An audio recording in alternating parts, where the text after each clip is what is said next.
Bienvenidos a Claves de la Política Internacional. Las últimas semanas fueron protagonizadas por huelgas y movilizaciones en varios países de Europa. El 24 de junio, en Francia, más de 2 millones de personas marcharon por las calles en rechazo a la reforma de las jubilaciones que intenta aplicar el gobierno de Sarkozy. El primer ministro francés François Fillon advirtió que el programa de ajuste para reducir el déficit tendría que ser más fuerte si no se cumple la previsión del crecimiento económico. Entre las medidas se plantea el aumento en los impuestos, descartan cambiar la edad de jubilación que actualmente se mantiene en 62 años. La Federación de Sindicatos Franceses informó que cerca de 2 millones de personas participaron en las protestas de este jueves contra las medidas gubernamentales para contrarrestar la crisis económica de ese país. El viernes 25, en Italia, centenares de miles se movilizaron contra las reformas que intenta aplicar el gobierno de Berlusconi, que se centran en el recorte del gasto público, recortes en las jubilaciones y el congelamiento salarial. El martes 29, Grecia volvió a estar paralizada por una huelga general. En este caso, la huelga coincidía con el inicio de los debates parlamentarios, donde el gobierno griego trata de implementar el plan de ajuste impuesto por el Fondo Monetario Internacional y la Unión Europea. Recordemos que este plan de ajuste es en contraparte por el enorme salvataje que hace pocas semanas le dieron a Grecia. Esta serie de huelgas y movilizaciones se enmarca en una situación general por la que atraviesa Europa desde hace ya varios meses.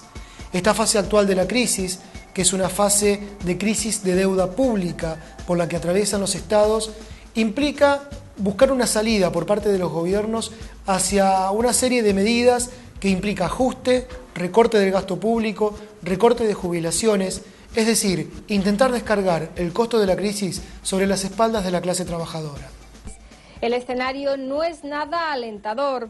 La crisis financiera internacional ha sacudido con fuerza a Europa y ha hecho tambalear la economía de algunos de sus países. Gran Bretaña quiere gozar de credibilidad y que no huya la inversión extranjera. El gobierno reconoce que habrá que hacer sacrificios. Angela Merkel subía hoy los escalones del ahorro, más de los previstos y en menos tiempo. Menos dinero para los parados, con subvenciones hasta ahora legales que pasan a discrecionales de la Oficina de Empleo. Los parados de larga duración se quedan sin los 300 euros de la ayuda por paternidad y también se reducirá a los que trabajan. Con 168 votos a favor, 8 en contra y 173 abstenciones, los legisladores españoles aprobaron esta ley como respuesta a la crisis económica y financiera que vive el país. Una norma que recoge un conjunto de medidas de austeridad que el Gobierno adopta como respuesta a la actual situación de crisis económica y financiera. Por su parte, las huelgas y movilizaciones muestran la potencialidad explosiva que está teniendo en este momento la situación social en Europa. Pero a su vez muestra los límites que intentan imponerle a las protestas las direcciones sindicales en cada uno de estos países. Esto provocó que por el momento la bronca obrera se encuentre contenida y no despliegue todavía toda su capacidad para torcerle el brazo a las medidas que intentan imponer cada uno de los gobiernos. El gobierno debe pensárselo 2 veces antes de continuar adelante con esta dinámica de reformas. Que no se confundan. Adelante, viva la lucha de los trabajadores, viva la huelga general del 29 de septiembre. Más allá de los límites que intentan imponer las burocracias sindicales, la bronca de los trabajadores crece y por eso las huelgas se multiplican. En este marco, la semana pasada, la ciudad de Madrid se vio trastocada por la enorme huelga que desarrollaron los trabajadores del metro. Recordemos que este servicio de transporte en Madrid mueve alrededor de 2 millones de personas por día. De una forma ejemplar, estos trabajadores han demostrado cómo pelear contra los ataques del gobierno. Vale destacar que los más de 7.000 trabajadores del Metro de Madrid desarrollaron la paralización del metro justamente basándose en el método de la asamblea, un camino a seguir por el conjunto de la clase trabajadora española y del resto de los países de Europa para combatir los planes de estos gobiernos. Compartimos ahora un informe que nos envían desde Madrid los compañeros de Clase contra Clase, organización hermana del PTS de la Argentina. Los compañeros se hicieron presentes en el metro, solidarizándose con los trabajadores y participando de las actividades que ellos llevaron adelante.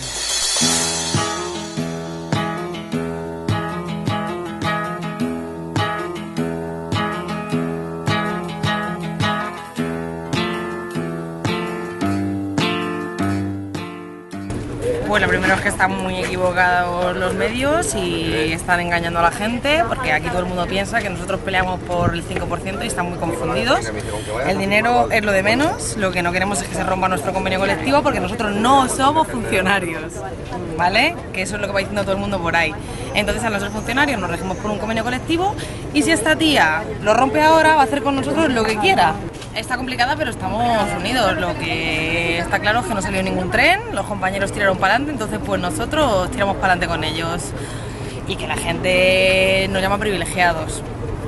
Privilegiados. Yo me levanto a las 4 de la mañana para abrir servicio. Yo trabajo el día de Nochevieja y el día de Año Nuevo y no tengo Navidades, no tengo Semana Santa. Privilegiado es el que tiene un coche de empresa y un chofer, como hay en esta empresa, gente con coches de empresa y con choferes. Esos son los que hay que recortar, no nosotros que somos los obreros, es lo de siempre.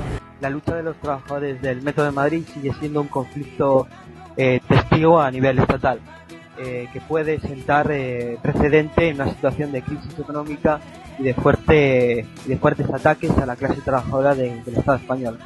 Esta lucha recupera algunas de las mejores tradiciones del movimiento obrero, como son la conformación de un comité de huelga unitario y asambleas resolutivas de toda la base. A su vez que reconquista lo retrocedido en cuanto al derecho de huelga, cercenado por los servicios mínimos abusivos de los distintos gobiernos. ¿Qué ha pasado después de esa huelga sin servicios mínimos? ¿Cómo se ha quedado el conflicto? Pues la asamblea realizada el 5 de julio, a propuesta del comité de huelga, pues decidió cumplir los servicios mínimos que estaban estipulados al 50% y dar una tregua sábado, domingo y lunes, ¿no? A la espera de posibles negociaciones.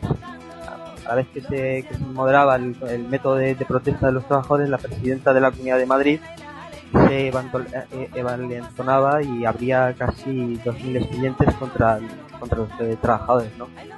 La patronal quiere tratar estos casos uno a uno para intentar meter una cuña y dividir a los trabajadores. Hay que estar prevenidos de estos intentos y decir desde ahora que si tocan a uno, tocan a todos. En este contexto, el pasado sábado 10 de julio se reunió representantes del comité de huelga y de la empresa, en la cual se ofrecía a los trabajadores por parte de la empresa que en vez de rebajar el 5% del salario, solo se rebajaría el 1,5% con la posibilidad de dejarlo en el 1%, ¿no? Esta medida pues viene a ser un poco por la presión que tiene tanto la Comunidad de Madrid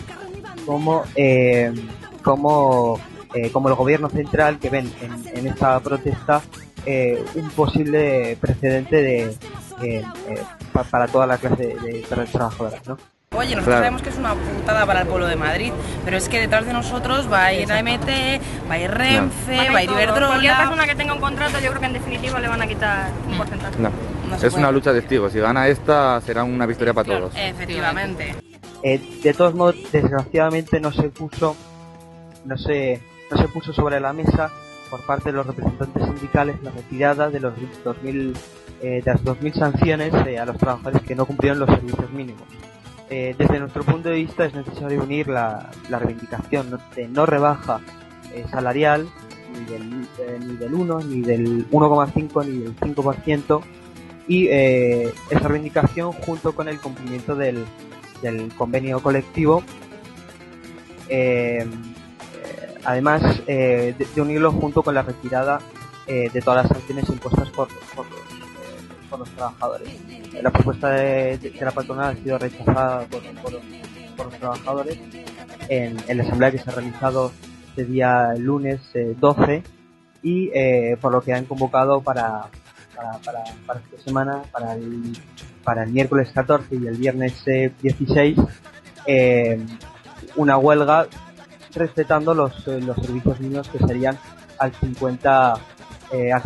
Entonces, lo que desde Clase Contra Clase vemos que apoyamos totalmente a los trabajadores del Metro de Madrid, además que quieran continuar la lucha con la huelga que está convocada para este miércoles y para este viernes, y además es una buena oportunidad para empezar a desplegar una política ofensiva desde el comité de huelga para poner en pie una campaña hacia el propio usuario, ¿no? Que además incorpore sus propias reivindicaciones, ¿no? Como es el excesivo precio de pasajes, y explicando que la lucha que ellos están realizando es precisamente para pararle los pies a las medidas adoptadas, y que son medidas precisamente para hacer pagar la crisis a los trabajadores.